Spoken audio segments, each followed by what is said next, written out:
This is Job Frank Chakaza with the news on Zodiac. The headlines this hour. High Court sets Friday, September 10 as day for judgment in the Mpinganjira alleged judge's bribery case. A drop in this year's examination candidates, Minister of Education calls for investigations. Women Lawyers Association signs MOU with Police Independent Complaints Commission on ending sexual harassment at workplaces. In sports, Flames burn Mambas in South Africa to register first win in World Cup qualifiers. Now the news in detail. The High Court in Blantyre has set this Friday, September 10, as the day for passing judgment in the alleged judge's bribery case involving businessman Thompson Mpinganjira.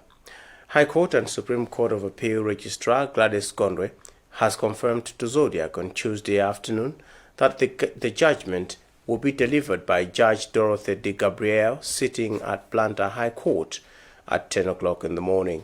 Christopher Sander reports. The High Court has finally set a date.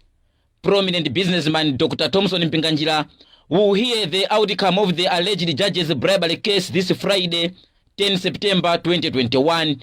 High Court and Supreme Court of Appeal Registrar Gladys Gondwe says the judgment will be delivered by Judge Dorothy De Gabriel sitting at Blantyre High Court at 10 o'clock in the morning. Dr. Mpinganjira was arrested in connection with a suspected attempt to bribe a panel of 5 judges presiding over the country's presidential election vote rigging case. The Anti-Corruption Bureau effected an arrest of Dr. Mpinganjira after receiving a complaint alleging that some people were attempting to bribe the judges of the Constitutional Court. Reporting for Zodiac from Blantyre, this is Christopher Sande. In Lilongwe, High Court Judge Annabel Dalimanja, presiding over a land case involving 2 former cabinet ministers, Charles Nchaja and Vua Kaunda, and 2 others, have admonished state lawyers for the Anti-Corruption Bureau for failure to submit certificates authorizing them to prosecute criminal cases as ordered by the court. The state was ordered to make the submission on the said documents 7 days after the last judgment of the case in June. On Tuesday, the judge ordered the state to submit the documents by Wednesday morning. On Tuesday, the defense concluded cross-examining first state witness, former director of Forest, Stella Gama, and on Wednesday, 2 more state witnesses will be cross-examined. Innocent Quinchedwa has filed this report. 2 former cabinet ministers, Charles Nchaja and Vua Kaunda, and 2 others, former Chief Secretary to the government, Lloyd Muhara, and former Secretary for Defense, Bright Kumwembe, were back in court on Tuesday. The 4 accused are facing 2 types of charges, corruption and criminal. And during the last court hearing, the defense rose an objection against Anti-Corruption Bureau ACB lawyers, arguing that they cannot prosecute criminal charges in the penal code and they wanted the criminal charges dropped. But the ACB lawyers counter-argued that they have certificates from the Office of Director of Public Prosecution. The judge then, in June, ordered the state to submit the certificates within 7 days, but that was not complied with. When the case resumed on Tuesday, ACB's chief legal prosecutor Imran Saidi had a tough time to explain to the presiding judge Annabel Mtalimanja when he was asked by defense counsel Faustino Maere why the certificates were not submitted. Counsel Imran had to seek for an early adjournment to go to his office to get his certificate and submit another for his colleague counsel Victor Juala via WhatsApp. Nevertheless, the judge was not amused with what transpired. She strongly warned the state against non-compliance of court orders, and she has since ordered the state to make a proper submission of the documents by tomorrow. Soon after this order, the case proceeded into cross-examination of first witness in the case, Stella Gama, who was director of Forest at the time. Defense lawyer Chancellor Gondwe, during the morning hours of the cross-examination, focused his questions on land leasing processes, encroachment activities that happened at Kanjeza Forest years before the 4 accused committed the alleged crime.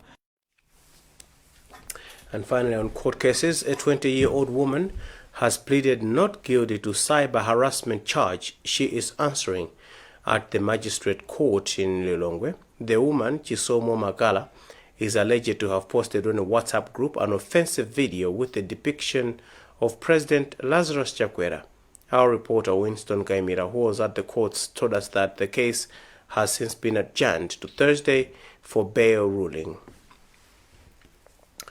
Now, the Malawi National Examination Board, MANEB, in conjunction with the Ministry of Education, have announced a general decline in the number of candidates sitting for Malawi School Certificate of Education, MSCE, and Malawi Primary School Living Certificate of Education, PSLCE. Announcing progress on preparations for this year's national examinations in Lilongwe on Tuesday, MANEB says that 281,329 candidates will write the Standard 8 exams, down from 302,985 last year, while 128,969 will write Form 4 exams this year, down from 154,147. While MANEB Acting Executive Secretary Professor Dorothy Nampota played down the development as normal, the Minister of Education Agnes Nyalonje has said the ministry would investigate the cause and inform Malawians. We have a report filed by Western Kuta. MANEB has announced that national examinations this year have been well prepared to avoid cheating and leakage, but with a decrease in the number of candidates sitting for the Primary School Living Certificate Education examinations, which start Wednesday, and the Malawi School Certificate of Education examinations. According to MANEB's Acting Executive Secretary Professor Dorothy Nampota, compared to last year's 302,985 candidates, 281,329 candidates will sit for the Primary School Certificate Education examinations this year, will sit for the PSLCE examinations this year, while 128,968 candidates will write the Form 4 examinations this year from 154,147 last year. In as far as a candidate has paid examination fees, they should be allowed to sit for the examinations because they fulfilled all requirements for them to sit for the examination. However, Minister of Education Agnes Nyalonje has said that the ministry will investigate and announce the cause of the decrease, further stating that the ministry will not take lightly cheating and leakage of the exams. In my ministry, increasingly we want to encourage running education based on evidence. So what we'll be doing is looking into it to establish exactly what has been the case. But while both the minister and MANEB expect all the candidates that paid for the exams to write, there have been reports that some students may not be allowed to write examinations after school authorities withheld their identity cards for not paying school fees. It is also not clear whether some of those sitting for the PSLC examinations are not in the initiation camps in some parts of the country. This is Western Guta for Zodiak. Only 3 of the IPTE 14 teachers that were expected to attend a demonstration meant to force government to employ them attended. One of them, Roger Zabina, has told us that the communication they have from their colleagues indicates that they're afraid of being chased by security personnel. Abina said that it is disappointing that government is sidelining them as it employed IPTE 13 teachers in February and March, even despite the high vacancy rate in the country. Ministry of Health has admitted that shortage of essential drugs in the country's hospitals is affecting the ongoing efforts to strengthen prevention and case management in COVID-19 isolation and treatment centers.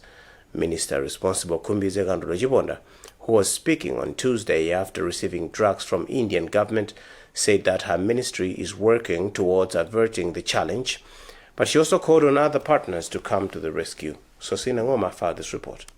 With most district health facilities across the country now down on their knees in search for essential medical drugs, government has come in the open and admit that the situation is dire. Minister of Health Kumbize Gandolo said the situation is affecting COVID-19 case management in the country's hospitals. Chiponda, while adding that government is working tirelessly to iron out the challenge, called for support in averting the situation. Most of our hospitals, they've run out of the essential drugs. So this donation is very, very timely, and we are so grateful.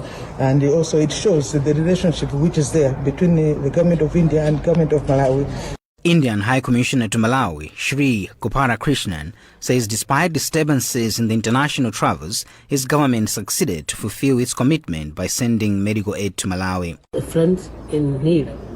If you don't help your friends at the time of crisis or need, then there is no purpose of helping.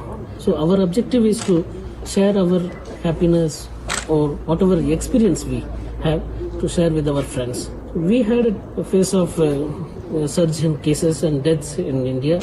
So this is a part of our objective, and it's a small assistance which we can do it. The 111 million kwacha drug donation by Indian government includes useful drugs used in COVID-19 treatment and isolation centers. Health authorities are saying the COVID-19 pandemic remains a threat and people should continue to come for inoculations. Spokesperson for the Minister of Health, Adrian Chikumbe, is worried that there appears to be some laxity among some people who seem to think the country is out of the woods. We have a report filed by Western Guta. As the country continues to concurrently administer two types of vaccines, Johnson & Johnson and AstraZeneca, the uptake of the former has reduced for the past few days. Minister of Health spokesperson Adrian Chikumbe has attributed the trend to reduction in cases registered for the past few days. Chikumbe, however, fears if the uptake does not change, 167,000 remaining Johnson & Johnson doses might expire. People think the pandemic is gone, but it's not gone until WHO certifies, until we report 000 consistently for like 21 days. But then we still wouldn't say we are safe because we are traveling a lot.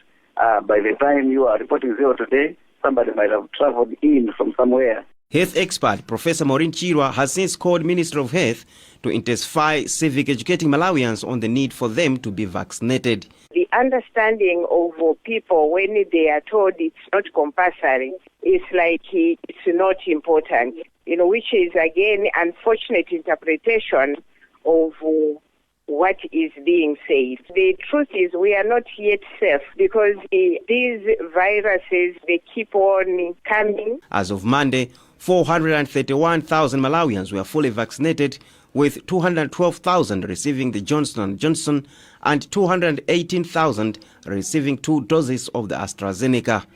Government intends to vaccinate 11 million Malawians by December this year. For Zodiac, this is Western Guta. 30% of pregnancies in the country are unplanned, a development which is also encouraging women to procure unsafe abortions.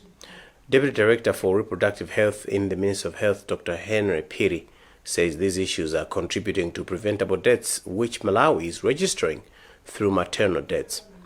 Meanwhile, government has joined forces with international NGO IPAS Malawi to work to help reduce post-abortion mortalities in selected districts where these figures are alarming. From Mzuzu, Steve Zimba has this report. The Deputy Director responsible for reproductive health in the Ministry of Health, Dr. Henry Piri, says government would like to reduce post-abortion deaths in the country through use of revised post-abortion care standards and guidelines being initiated by international NGO IPAS Malawi. In Malawi, 30% of pregnancies are unplanned, and as a result, some women are forced to procure unsafe abortion, and 18% of maternal deaths are resulting from complications of unsafe abortion, among other causes. Dr. Piri is explaining how Malawi can reduce these dates. The IMOCO assessment itself has come up with recommendations in terms of improving the health worker skills, improving the health facilities. We've got a problem of access to health facilities. Most of our women move long distances to access health services, and we believe that area needs to be taken into account. IPAS Malawi Programs Manager Luke Tembo has told us that they will engage health care workers and communities in districts where figures of post-abortion care are alarming as a measure of saving lives of girls and women. We believe we're going to work with different stakeholders, including youth clubs and youth organizations, women groups in the community, to first of all deal with the stigma that is associated with abortion, and then mobilize, give them the information that they need. Dowa, Blantyre and Mzimba North are some of the districts registering increased cases of post-abortions. For Zodiac in Mzuzu, this is Steve Zimba reporting. You're watching the news here on Zodiac. We'll be back with more after this.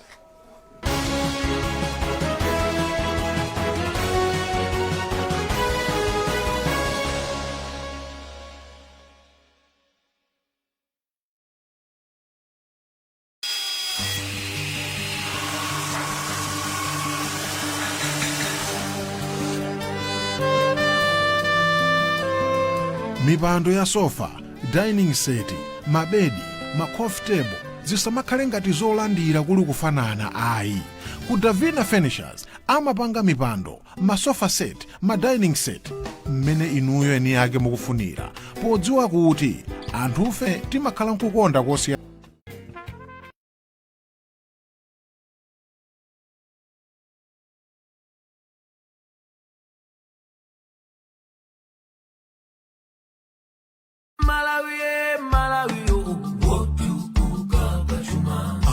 Sompenya amalawi watukula malawi 2063 akale wozimira bae kufika 2063 akale wokomera aliyense achinyamata tigwirane manja tukula malawi achinyamata tikale patsogolo tukula malawi malawi wozimira bae malawi wokomera aliyense Malawi 2063 kusinda dziko lathu mokomera aliyense.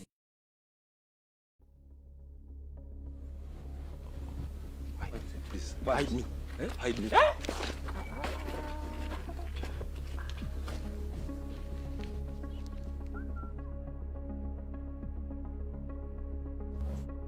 Ian, why are you hiding? I took some money on Caterpillar from that guy. Really? Yes. Why did you have to take some caterpillar from that guy, Ian? I just needed a ticket to a music concert. Come on, Ian. You need to have some valid reasons on why you want to borrow some money. And why are you taking some money from Caterpillar when there are some registered institutions in this country? You can go to banks. You can join some circles. There are microfinance institutions out there where you can go and borrow some money. And the good thing with these institutions is that when you go to borrow some money, they advise you on how much money you can borrow, comparing with your income. And there are also some terms and conditions you need to understand before borrowing some money. Okay. The issues of interest rates, the issues of a repayment plan, how are you going to be servicing the loan, the issues of collateral. All these things, they are clearly laid out when you go to these registered institutions than taking money from that Caterpillar guy. Eh? This is an embarrassment. Ian, he is coming. Borrow wisely. Pay back your loans. Always read and understand the terms and conditions before signing any financial contract.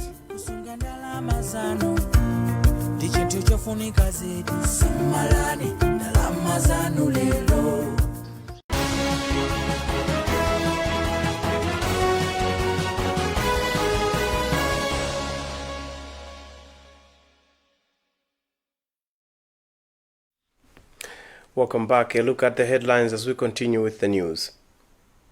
High Court sets Friday, September 10 as day for judgment in the Mpinganjira alleged judge's bribery case. A drop in this year's examination candidates' Ministry of Education calls for investigations. Women Lawyers Association signs MOU with Police Independent Complaints Commission on ending sexual harassment at workplaces. And in sports, Flames burn Mambas in South Africa to register first win in World Cup qualifiers. Now moving on with the news, Women Lawyers Association and Independent Police Complaints Commission on Tuesday signed a memorandum of understanding that will help ending cases of sexual harassment in various workplaces. Women Lawyers Association President Immaculate Maluza has told Zodiak that sexual harassment is not given much attention and there is little room for victims to report, hence the partnership. Meanwhile, Independent Complaints Commissioner Christopher Tukula said the partnership will promote justice and professionalism. Mike Mgemezulu reports. Amid reports of rising cases in sexual harassment in various workplaces in the country, stakeholders have come together to find solutions to the vice. Recent intervention is a memorandum of understanding between women lawyers and Independent Complaints Commission that aims at ending sexual harassment in workplaces.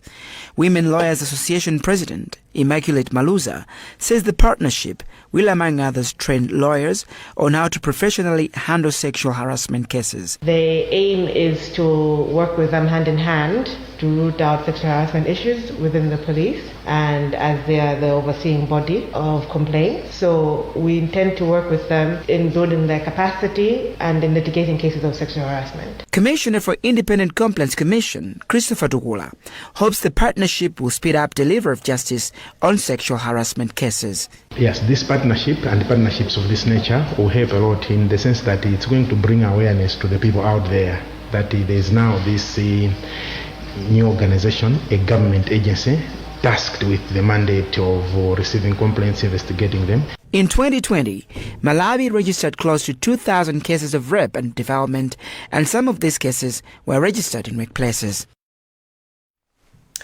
Ministry of Tourism has petitioned players in the tourism industry to diversify on marketing tourism sites in the country if domestic tourism is to flourish for the recovery of the industry from COVID-19 pandemic.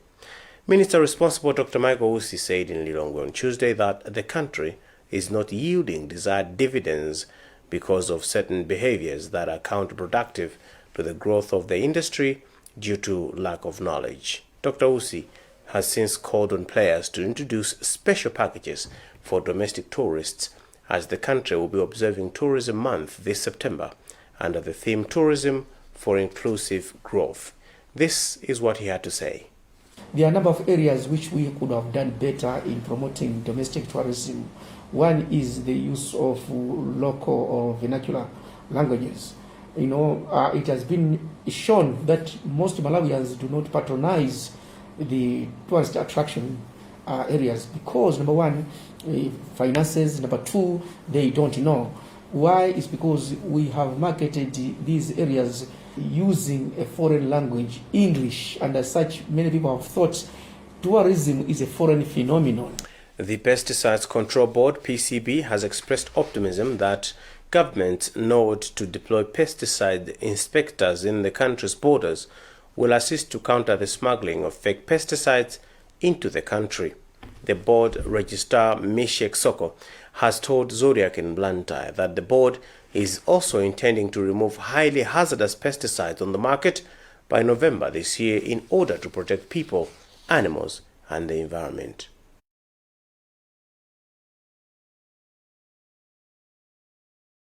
But for now, let's move on to sports.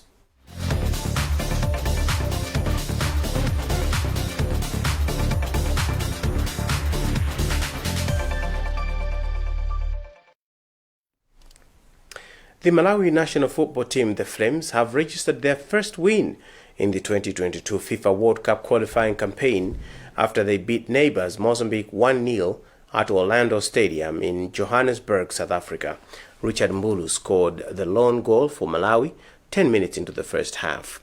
The victory has moved them into third in the standings in Group D with 3 points from 2 games, while Ivory Coast are topping the table with 4 points.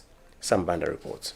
The Flames bounced back from their 2-0 defeat by Cameroon in their Group D opener last Friday in Yaoundé and revitalized their hopes for a ticket to the 2022 FIFA World Cup finals in Qatar after they beat neighbors Mozambique 1-0 at Orlando Stadium in Johannesburg, South Africa on Tuesday. Head coach Meke Mwase might have taken into consideration some of the concerns drawn by the local football fraternity on the weaknesses that contributed to Friday's loss in Cameroon and made several changes, including the goalkeeping department, where he opted for Mighty Wanderers goal minder Richard Chipua for the out-of-form Ernest Kakobwe, who hasn't been at his best in recent outings. Searching for the much-needed points, the Flames took the game to their neighbors and capitalized on a blunder by the Mozambican goalkeeper Enan Siluwane, who wanted to clear the ball against the run of play, only for Baroka FC forward Richard Mbulu to slot home a simple header for the only goal of the match. The Mozambican Mambas pressed Malawi in the second half to get an equalizer, but the Flames jealously guarded their slender advantage to net their first maximum points in the campaign. The victory has moved the Flames into third in the standings in Group D, where they have 3 points from 2 games, and Mozambique are anchoring the table with just a point from 2 games after they were held to a goalless stalemate by Ivory Coast on Friday in Maputo. The Ivorians, who have been to 3 World Cup tournaments in 2006, 2010, as well as in 2014, Cameroon top the group with 4 points from 2 games after they beat Cameroon 2-1 on Monday in Abidjan. Cameroon are second with 3 points from 2 games. Meanwhile, the qualifiers resume in October.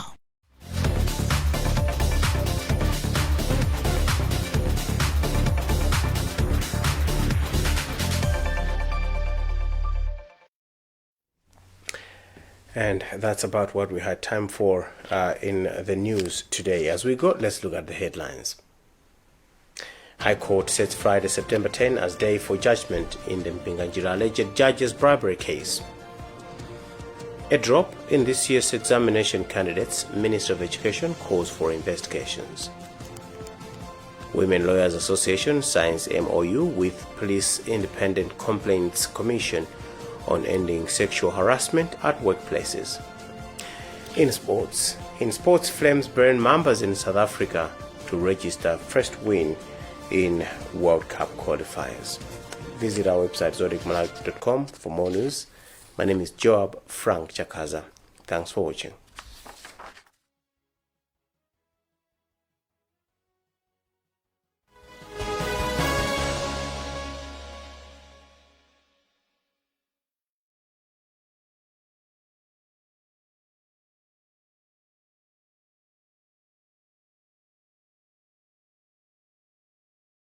Getting GoTV was the best decision James has ever made.